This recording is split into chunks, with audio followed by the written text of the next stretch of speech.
नमस्कार, आप देख रहे हैं प्राइम न्यूज और मैं हूं आपके साथ आलोक शुक्ला। उत्तराखंड प्राइम में आप सबका स्वागत है। उत्तराखंड विधानसभा का 6 दिवसीय बजट सत्र बजट पास होने के बाद उत्तराखंड विधानसभा अध्यक्ष प्रेमचंद अग्रवाल ने विधानसभा सत्र को अनिश्चितकाल के लिए स्थगित कर दिया है। 6 दिनों के विधानसभा सत्र के सदन की कार्रवाई 31 घंटे 29 मिनट तक चली।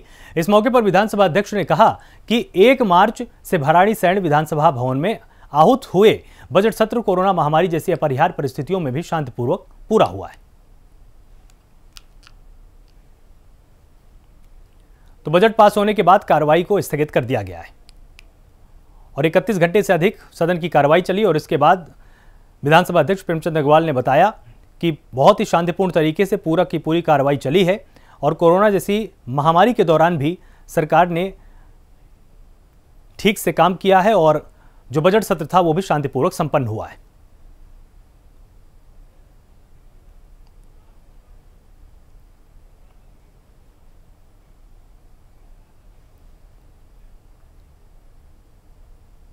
हमारा भराड़ीसैंण जो हमारी ग्रीष्मकालीन राजधानी है उसमें पहला बजट सत्र आज हमारा संपन्न हो गया है और मैं कह सकता हूं कि ये हमारा बजट सत्र बहुत अच्छे ढंग से संपन्न हुआ, पूरी तरह से कामकाजी सत्र मैं इसको कह सकता हूं। और इस रूप में मैं इस रूप में भी कह सकता हूं कि इसमें हमारे 630 प्रश्न प्राप्त हुए थे, जिसमें से 141 उत्तरित हुए और सदन में 10 विधेयक पारित किए गए। और आपको ये जान के एक गर्व की अनुभूति मुझे तो हो रही है और आपको भी अच्छा लगेगा कि 24वीं बार लगातार प्रश्नकाल के जो हमारे सभी प्रश्न थे वो इस बार हमारे पूरे के पूरे उत्तरित हुए।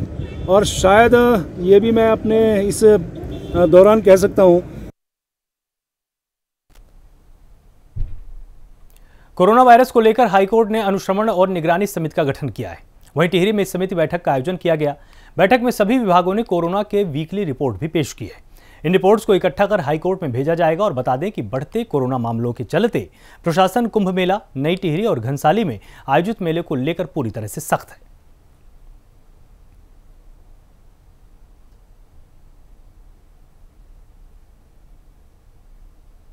तो कोरोना वायरस कोविड-19 को लेकर माननीय उच्च न्यायालय द्वारा गठित जिला अनुश्रवण एवं निगरानी समिति की बैठक कलेक्ट्रेट सभागार में संपन्न हुई है।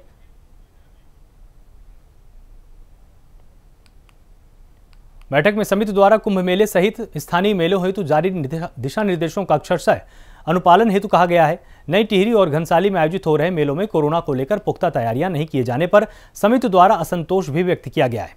सचिव जिला विधिक सेवा प्राधिकरण ने सभी संबंधित अधिकारियों को शासन द्वारा मेलों के संबंध में जारी एसओपी का 100% अनुपालन करने को कहा है। उन्होंने यह भी स्पष्ट किया कि यही जिन मेलों में आयोजन में दिशा निर्देशों की अनदेखी होती है, कोरोना फैलता है, तो इसकी जिम्मेदारी मेला आयोजन समिति की होगी। उन्होंने टिहरी और घनसाली के पालिका पंचायत अध्यक्षों को इस संबंध में शपथ पत्र प्रस्तुत करने को कहा। वहीं उप जिलाधिकारी टिहरी को बैठक में अनुपस्थित अधिकारियों का स्पष्टीकरण मांगने को कहा गया और बैठक में बताया गया कि रविवार अपराह्न में समिति द्वारा मेला आयोजन स्थल बौराड़ी स्टेडियम का निरीक्षण भी किया जाएगा।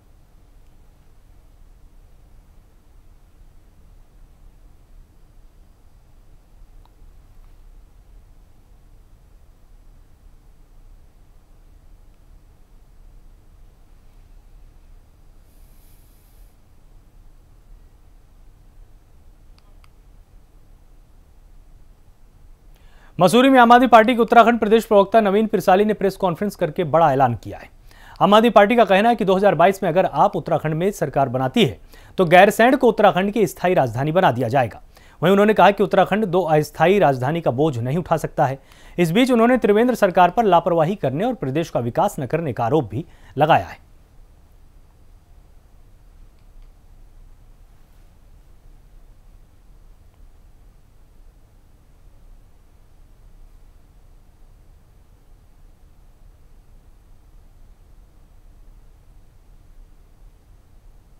के कर्ज में मिला उत्तराखंड 75,000 करोड़ के कर्ज में बैठा है। पिछला बजट आपने देखा होगा कि सरकार दिखा रही कि इनकम हमारी 44,000 करोड़ की है और एक्सपेंडिचर दिखाया है 57,400 करोड़ का। 14-15,000 का करोड़ का गैप सरकार ने पहले ही दिखा दिया है और ये सरकार अदूरदर्शी है। ये आप देखना लास्ट होते होते उसको 25,000 करोड़ का कर देगी। तो सरकार जो कर्जा है इस स्टेट पर भारतीय जनता पार्टी की सरकार 100 करोड़ पर छोड़ के जाएगी, ये मुझे लग रहा है इनके कामों से। तो अब इसमें आप उबारना कहेंगे या डुबाना कहें, क्या कहेंगे आप? ये तो उबारा तो है नहीं। क्योंकि 3000 करोड़ का कर्ज अगर फिजिकल डेफिसिट आज हमारा अगर जीरो होता तो हम समझते कि शायद सरकारों ने कुछ काम किया है।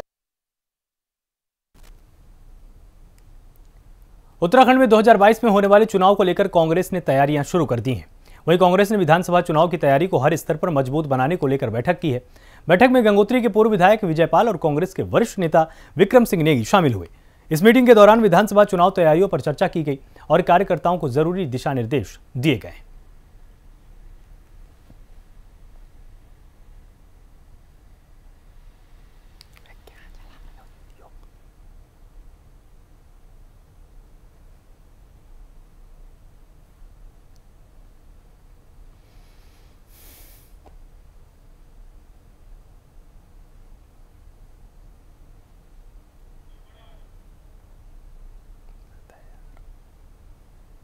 मसूरी में पूर्व मुख्यमंत्री हरीश रावत के निर्देश पर महंगाई को लेकर बीजेपी का घेराव किया जा रहा है। हरीश रावत ने कहा था कि कांग्रेस कार्यकर्ता को घर घर और मोहल्ले मोहल्ले जाकर बीजेपी की गलत नीतियों के बारे में लोगों को बताना चाहिए। बढ़ती महंगाई के साथ गैस, पेट्रोल और डीजल के दामों पर लोगों को जागरूक किया जाए। वहीं हरीश रावत के निर्देश के बाद मसूरी में महिला कांग्रेस अध्यक्ष जसबीर कौर ने लोगों को बीजेपी सरकार की गलत नीतियों के बारे में अवगत कराया है। इस मौके पर लोगों ने मोदी सरकार और त्रिवेंद्र सरकार के खिलाफ नारेबाजी भी की है।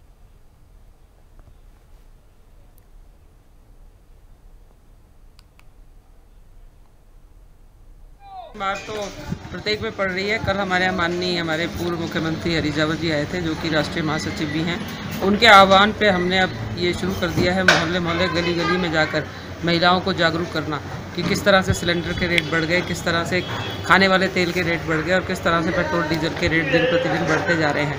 और जो महिलाएँ हैं उनकी किचन पे इसका गृहस्थी पे इसका असर पड़ रहा है, क्योंकि पिछले 1 साल से लॉकडाउन है और सभी बेरोज़गार हैं। क्योंकि मसूरी में ज़्यादातर लोग जो हैं वो कोई दिहाड़ी मजदूरी करता है, कोई स्कूलों में काम करता है, कोई होटल्स में काम करता है। तो जब सारे व्यवसाय बंद हो तो सभी जितने भी लोग हैं वो बेरोज़गार हो गए और उनका घर चलाना बहुत मुश्किल था।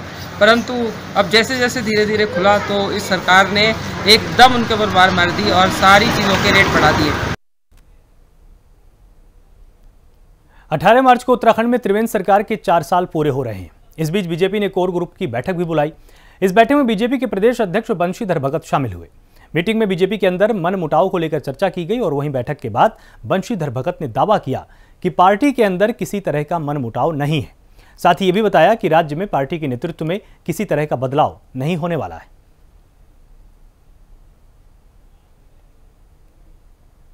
ग्रुप की बैठक थी। माननीय राष्ट्रीय उपाध्यक्ष, माननीय राष्ट्रीय महामंत्री दोनों लोग यहाँ आए थे और विशेष रूप से क्योंकि सरकार के 4 साल पूरे हो रहे 18 तारीख को, उस कार्यक्रम को कैसे किया जाए और सरकार की उपलब्धियों को कैसे हम जनता तक पहुंचाएं, इस पर विस्तार से चर्चा हुई। माननीय सांसदगण, सभी सांसदगण यहाँ पर थे। माननीय मुख्यमंत्री जी थे, पूर्व मुख्यमंत्री जी थे, डॉक्टर रमेश पोखरियाल निशंक जी भी आने वाले थे, लेकिन पता नहीं किस कारण से लेट हो गए हैं। अब बैठक समाप्त हो गई है और इसके बाद माननीय मुख्यमंत्री जी के यहाँ सब लोग चाय पीने जा रहे हैं।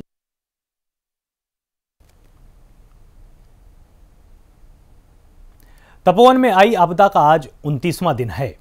इस बीच 29 दिनों से तपोवन इंटेक टनल में लगातार रेस्क्यू जारी है। टनल में पानी और मलबा रिसने से रेस्क्यू का काम प्रभावित हो रहा है। वहीं टनल के अंदर 200 मीटर तक पहुंचने के बाद भी अब तक टनल में लापता 35 लोगों का कोई सुराग नहीं मिल पाया है। लेकिन पिछले 9 दिनों से इंटेक एडिट टनल से कुछ भी न मिलने को लेकर इस सुरंग में फंसे लोगों में के परिजनों में अब कंपनी प्रबंधन और प्रशासन के खिलाफ नाराजगी बढ़ती जा रही है।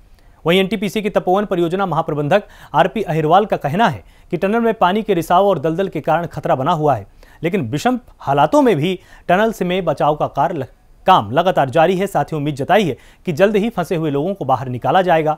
टनल में फंसे लोगों के परिजनों का कहना है कि कंपनी अपने बैराज स्थल के मलबे को हटाने पर ज्यादा फोकस कर रही है और टनल में संसाधन बढ़ाने के बजाय कंपनी का ध्यान मेडिकल कैंप और नदी के प्रवाह को बदलने पर लगा है। वहीं अब तक आंकड़ों के मुताबिक टनल से 14 शव रिकवर किए गए हैं, जबकि अभी भी 35 लोगों के टनल में फंसे होने की आशंका है। एक्सीडेंट हुआ है। हम 24 घंटे रेस्क्यू वर्क में लगे हुए हैं।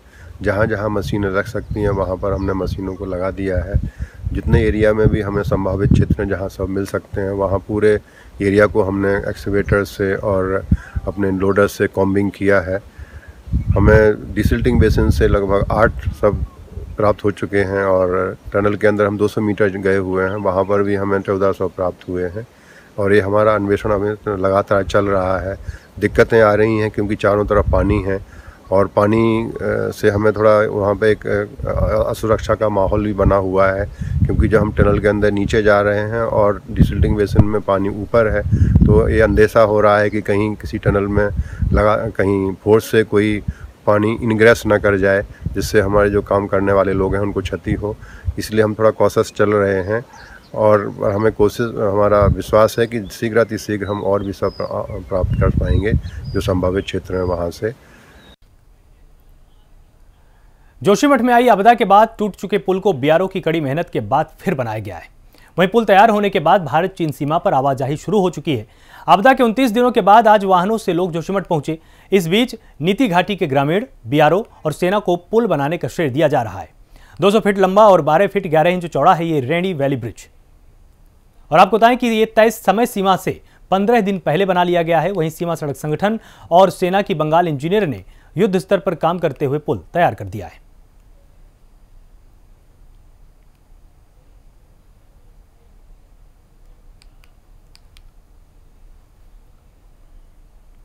में हमें बहुत सारी मुसीबतों का सामना करना पड़ा। आप कि यहाँ पर जो बैक स्पेस होता है लॉन्चिंग के लिए इस टाइप के ब्रिज होते हैं उसमें बैक स्पेस की बहुत ज़्यादा आवश्यकता होती है, लेकिन यहाँ दोनों साइड में बैक स्पेस नहीं था।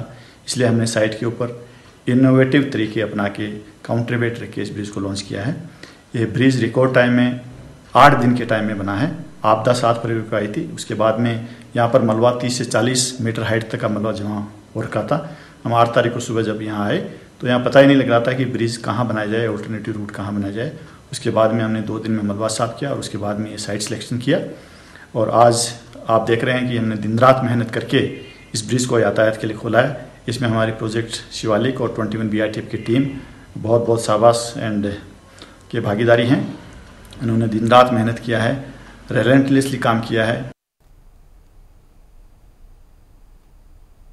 नंदप्रयाग घाट सड़क को 1.5 लेन चौड़ी करने की मांग को लेकर बीते 91 दिनों से आंदोलन चल रहा है। वहीं इस आंदोलन के बीच चल रही भूख हड़ताल को भी 55 दिन हो चुके हैं। इस बीच आंदोलनकारी सुनील कुमार की तबीयत बिगड़ गई और तबीयत बिगड़ने पर सुनील कुमार को अस्पताल में भर्ती करवा दिया गया। दूसरी तरफ सुनील कुमार की जगह पर राम सिंह रावत ने भूख हड़ताल शुरू की है, जबकि राजेंद्र कठैत, मोहन दानू, कृष्णा मेंदोली भूख हड़ताल पर लगातार तब से ही डटे हुए हैं। प्रधान संघ के अध्यक्ष लखपत सिंह रावत और व्यापार सभा के अध्यक्ष चरण सिंह ने कहा कि सरकार के इशारों पर महिलाओं पर लाठीचार्ज किए जाने के बाद भी आंदोलनकारियों और इलाके के लोगों के धैर्य की परीक्षा न ले। साथ ही ये भी दावा किया कि जब तक मांग पूरी नहीं हो जाती है तब तक ये आंदोलन चलता ही रहेगा।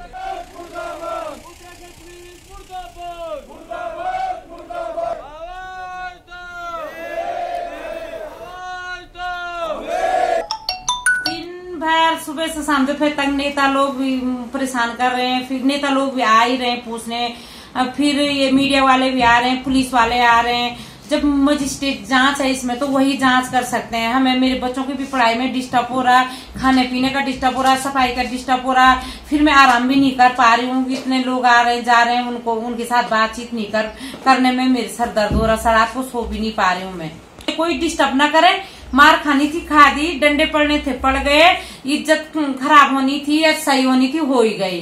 जो भी हुआ मैं सहन कर लूंगी, पर बार बार मुझे परेशान मत करो। मुझे अच्छा नहीं लग रहा, मुझे बहुत शर्मिंदा होना पड़ रहा उनके सामने बोलने में कि बार बार मैं एक ही बार 1000 आदमियों के पास बोलते आ रही हूँ। आज 5वां दिन चल रहा, 5 दिन से एक ही बार मैं कम से कम दिन के 100 आदमियों के पास बोलते बोलते थक गई हूँ। तो हम अभी अच्छा नहीं लग रहा कि हमें अभी एक शांत फैमिली से हम लोग हैं, हम हाई फाई वाले तो है नहीं जो हम बड़े बड़े लोगों के साथ मिलना जुलना उठना बैठना हमारा ऐसा कुछ नहीं है। हम एक शांत फैमिली से है और शांति रहना चाहते हैं। हाँ, घर में भी ना आए, मुझे फोन भी मत करो। जिसने सही जांच करनी है तो मजिस्ट्रेट कर रहा तो वही करे। रुड़की के मंगलौर में बीजेपी के नेता जमीर हसन अंसारी ने पत्रकारों को सम्मानित किया है। इस बीच उन्होंने कहा कि मंगलौर कस्बे में पिछले सालों से स्लॉटर हाउस को रुकवाने में उत्तराखंड के मुख्यमंत्री त्रिवेंद्र सिंह रावत, सांसद डॉक्टर रमेश पोखरियाल निशंक, कैबिनेट मंत्री सतपाल महाराज से क्षेत्रीय विधायकों का काफी अहम योगदान रहा है। वहीं उन्होंने बताया कि 2016 से उन्होंने और उनके कुछ गैर राजनीतिक दल के लोगों ने उनके साथ मिलकर यह लड़ाई लड़ने का काम किया था, जिसके बाद एक लंबी लड़ाई के बाद अब जाकर मंगलौर में बनने वाले स्लॉटर हाउस का निर्माण उत्तराखंड सरकार ने रोका है। वहीं उन्होंने इस मामले में बीजेपी के आला कमान सहित पत्रकारों का भी आभार व्यक्त किया है। साथ ही कहा कि मीडिया ने भी निष्पक्ष रूप से उनकी बातों को सरकार तक पहुंचने का काम किया, तभी जाकर उन्हें इस लड़ाई में विजय प्राप्त हुई है।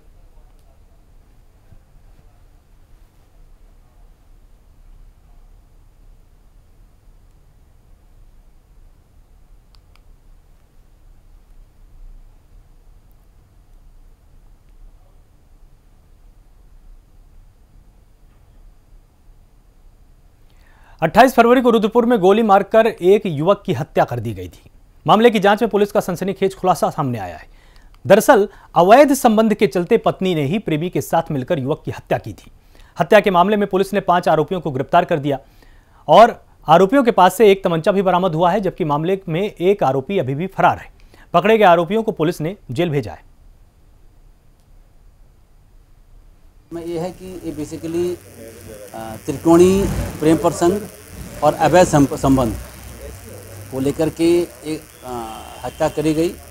इसमें जो मृतक का जो धर्मपत्नी है निशा, उसका एक प्रेमी अभिषेक यादव उर्फ प्रधान बहादुर, इसने आकाश यादव उर्फ भांडा की मदद से और अन्य 2 अभियुक्त हैं, आकाश उर्फ इक्का और सूरज, इनके माध्यम से इसने घटना को कारित किया गया।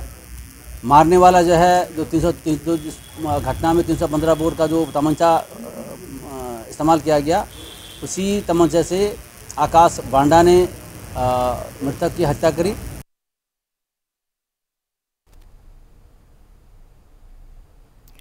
पौड़ी गढ़वाल में रहने वाली एक लड़की रुचि को बेटी बचाओ बेटी पढ़ाओ योजना का कोई फायदा नहीं मिल रहा है। वहीं रुचि का कहना है कि वो एक गरीब परिवार की रहने वाली है और एथलीट के तौर पर कई मेडल भी जीत चुकी है। वहीं रुचि का कहना है कि उनका किसी गंभीर बीमारी का 6 सालों से लगातार इलाज चल रहा है और इलाज में हर महीने 5,000 रुपए खर्च हो जाते हैं। आर्थिक हालत खराब होने के चलते इलाज काफी महंगा पड़ रहा है। इस बीच आम आदमी पार्टी के प्रवक्ता आशुतोष नेगी ने दावा किया कि अगर उनकी सरकार उत्तराखंड में बनती है तो उनकी सरकार रुचि का इलाज कराएगी।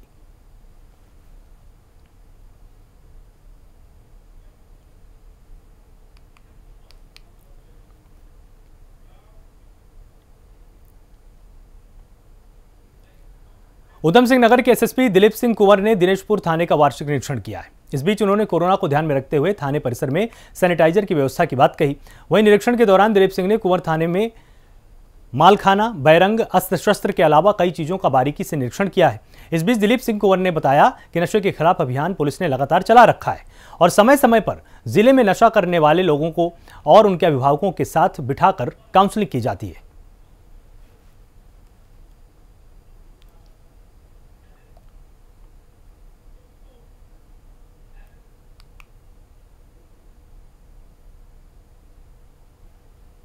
थाने लेवल पर, और उसमें उनका वीकली हम 2 दिन उनको हम फिजिकली वेरीफाई करते हैं और काउंसलिंग भी करी जा रही है।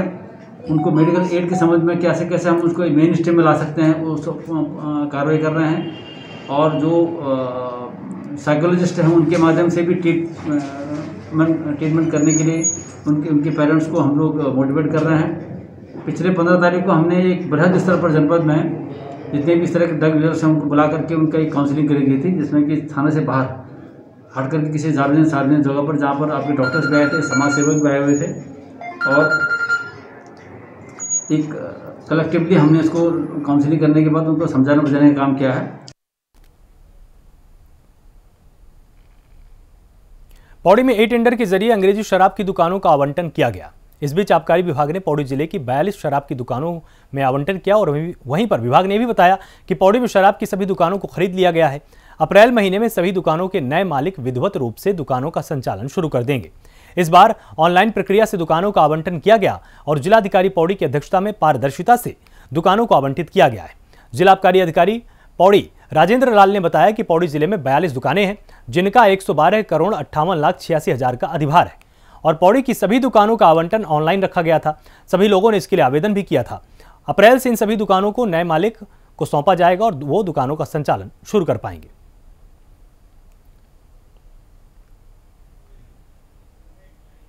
इसमें जो आज हमारी दुकानों का आवंटन हुआ है, इसमें 112 करोड़ 98 लाख 86 हज़ार का राजस्व हमको मिल गया है। ये नए वित्तीय वर्ष 1 अप्रैल से चालू हो गए। ज़िले में तो उम्मीद है कि सारी शुरू हो जाएंगी, 42 दुकानें शुरू हो जाएंगी।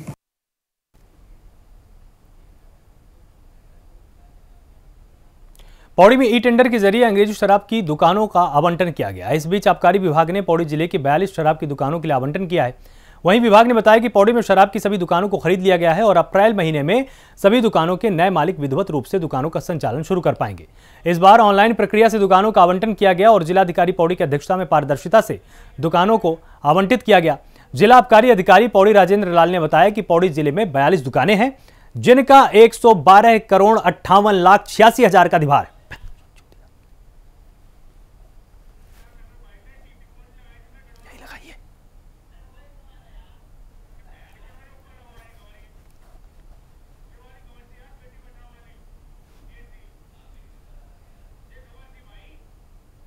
मैं चूतिया हूं।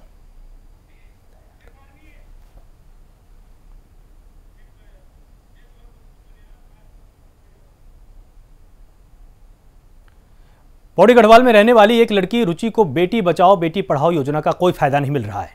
वहीं रुचि का कहना है कि वो एक गरीब परिवार की रहने वाली है और एथलीट के तौर पर कई मेडल भी जीत चुकी है। वहीं रुचि का कहना है कि उनका किसी गंभीर बीमारी का 6 सालों से इलाज चल रहा है और इलाज में हर महीने में 5,000 रुपए खर्च हो जाते हैं। आम आदमी पार्टी के प्रवक्ता आशुतोष नेगी ने दावा किया है कि अगर उनकी सरकार उत्तराखंड में बनती है तो उनकी सरकार रुचि का इलाज कराएगी।